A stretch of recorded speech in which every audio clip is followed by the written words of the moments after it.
जाग उठा भारत के चंद्रयान 3 का विक्रम लैंडर। इसरो के वैज्ञानिकों ने चंद्रयान 3 के विक्रम लैंडर और प्रज्ञान रोवर को इस तरीके से पार्क किया था कि जैसे चांद पर सुबह हो और सूरज की किरण चांद की धरती पर पड़े तो प्रज्ञान रोवर और विक्रम लैंडर के सोलर पैनल पर रोशनी पड़ सके, जिससे कि दोबारा चार्ज हो जाए और फिर से अपने एक्सपेरिमेंट को पूरा करें। चांद के दक्षिणी ध्रुव पर 4 सितंबर के दिन रात होना शुरू हो गई थी। जैसा कि आपको मालूम होगा कि चांद पर पृथ्वी के 14 दिन के बराबर एक रात और एक दिन होता है। चांद पर रात 14 दिनों तक होने के कारण चांद की धरती का तापमान काफी ज्यादा घट जाता है, यानी कि रात के समय चांद का तापमान लगभग -250 डिग्री सेल्सियस तक पहुंच जाता है और -250 डिग्री सेल्सियस तापमान के कड़ाके की ठंड में किसी भी इलेक्ट्रिक इंस्ट्रूमेंट का काम कर पाना संभव नहीं है। इसलिए इसरो के वैज्ञानिकों ने विक्रम लैंडर और प्रज्ञान रोवर को स्लीप मोड में डाल दिया था। चांद की कड़कती ठंड से बचने के लिए विक्रम लैंडर और प्रज्ञान रोवर को काफी ज्यादा इंसुलेटर जैसे पदार्थ का इस्तेमाल करके बनाया गया था, जिससे कि चांद पर पड़ने वाली कड़ाके की ठंड से चंद्रयान 3 के विक्रम लैंडर और प्रज्ञान रोवर पर ज्यादा असर न पड़े और वह सुरक्षित बने रहे, ताकि दोबारा से जब चांद पर सुबह हो तो ये दोबारा से काम कर सकें। विक्रम लैंडर और प्रज्ञान रोवर की बैटरी को चार्ज होने में कम से कम 3 दिन का समय लगता है। आप सोच रहे होंगे कि 22 सितंबर के दिन चांद पर सूरज उगा है तो लगभग 25 सितंबर तक उसकी बैटरी फुल चार्ज हो जाएगी और उसके बाद ही यह अपनी गहरी नींद से जागेंगे। लेकिन ऐसा बिल्कुल भी नहीं है। इसके लिए आपको बता दें कि चांद के दक्षिणी ध्रुव पर 19 सितंबर के दिन ही सूरज निकल चुका था और अब चांद पर सूरज को निकले करीब 3 दिन हो चुके हैं और अब तक चंद्रयान 3 के विक्रम लैंडर और प्रज्ञान रोवर की बैटरी पूरे तरीके से चार्ज हो चुकी है। विक्रम लैंडर और प्रज्ञान रोवर की बैटरी चार्ज होने के बाद बारी आती है वैज्ञानिकों को विक्रम लैंडर तक रेडियो सिग्नल भेजने की। विक्रम लैंडर को स्लीप मोड में डालने से पहले इसरो के वैज्ञानिकों ने पहले प्रज्ञान रोवर को स्लीप मोड में डाला था, क्योंकि जब इसरो चंद्रयान 3 से संपर्क करता है तो सबसे पहले वह चांद के ऑर्बिट में घूम रहे चंद्रयान 2 के ऑर्बिटर को सिग्नल भेजते हैं।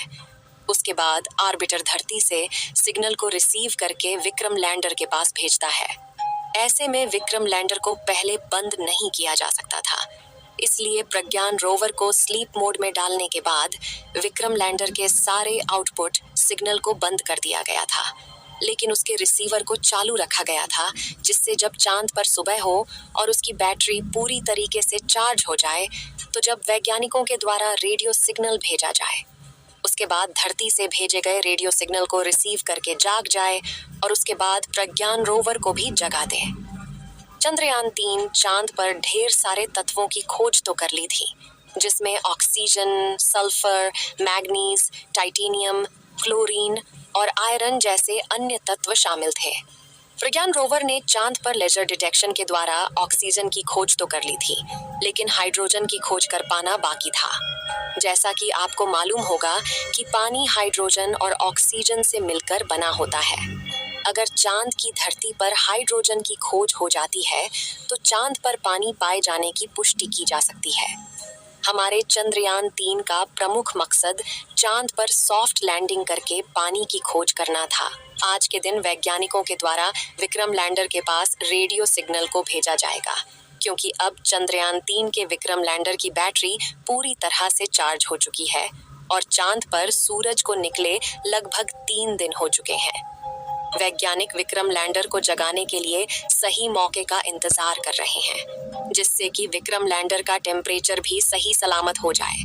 जैसा कि हमने बताया कि चांद के दक्षिणी ध्रुव का रात में तापमान -250 डिग्री सेल्सियस पहुंच जाता है और अभी चांद पर सुबह हुए केवल 3 दिन हुआ है और अब 14 दिनों तक सूरज निकला रहेगा।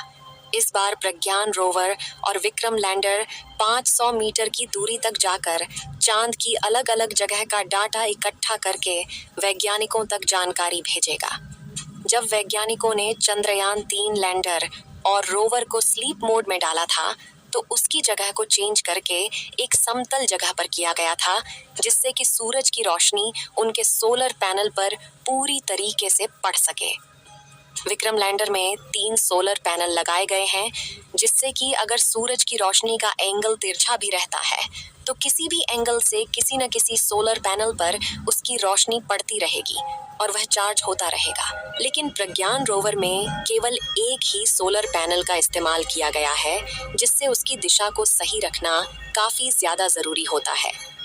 जब प्रज्ञान रोवर एक्सपेरिमेंट करता है तो इसका विशेष ध्यान रखा जाता है कि जिस एंगल से सूरज की रोशनी आ रही हो, प्रज्ञान रोवर का सोलर पैनल उसी एंगल में सूरज की दिशा में रहे, जिससे कि लगातार उसकी बैटरी चार्ज होती रहे। जबकि विक्रम लैंडर में इसका ध्यान नहीं रखना होता है, क्योंकि विक्रम लैंडर को एक स्थान पर खड़े रहकर चांद की धरती का तापमान और प्लाज्मा रेडिएशन जैसे डाटा इकट्ठा करना होता है। अब आप सोच रहे होंगे कि जब उनकी बैटरी पूरी तरह से चार्ज हो चुकी है तो उन्हें अब जाग जाना चाहिए, लेकिन अभी तक वह चंद्रयान 3 क्यों नहीं जागा है? इसके लिए आपको बता दें कि आज के दिन चंद्रयान 3 को जगाने के लिए वैज्ञानिकों के द्वारा कमांड दी जाएगी, लेकिन अभी तक कोई भी सिग्नल नहीं भेजा गया है, इसलिए अभी भी चंद्रयान 3 का विक्रम सो रहा है। भारत के सभी लोगों में डर का माहौल है कि चंद्रयान 3 आज के दिन जागेगा या फिर नहीं, क्योंकि जब तक वैज्ञानिकों के द्वारा चंद्रयान 3 से संबंधित कोई भी जानकारी नहीं दी जाती है, तब तक हमें सही जानकारी मालूम नहीं चलेगी कि हमारे चंद्रयान 3 का विक्रम लैंडर अभी भी सही सलामत बचा हुआ है या फिर चांद पर कड़ाके की ठंड में नष्ट हो चुका है। जैसा कि आपको मालूम होगा कि 22 सितंबर का दिन बीता जा रहा है और अभी तक चंद्रयान 3 के बारे में कोई भी जानकारी नहीं मिली है। चंद्रयान 3 के दोबारा से जागने के लिए इस समय आपकी काफी ज्यादा दुआओं की जरूरत है, इसलिए कमेंट बॉक्स में चंद्रयान 3 के जागने की दुआएं करते रहे। इस वीडियो को एक लाइक जरूर करें और अपने मित्रों तक इस वीडियो को शेयर करें और अपने भरोसेमंद चैनल को सब्सक्राइब जरूर करें।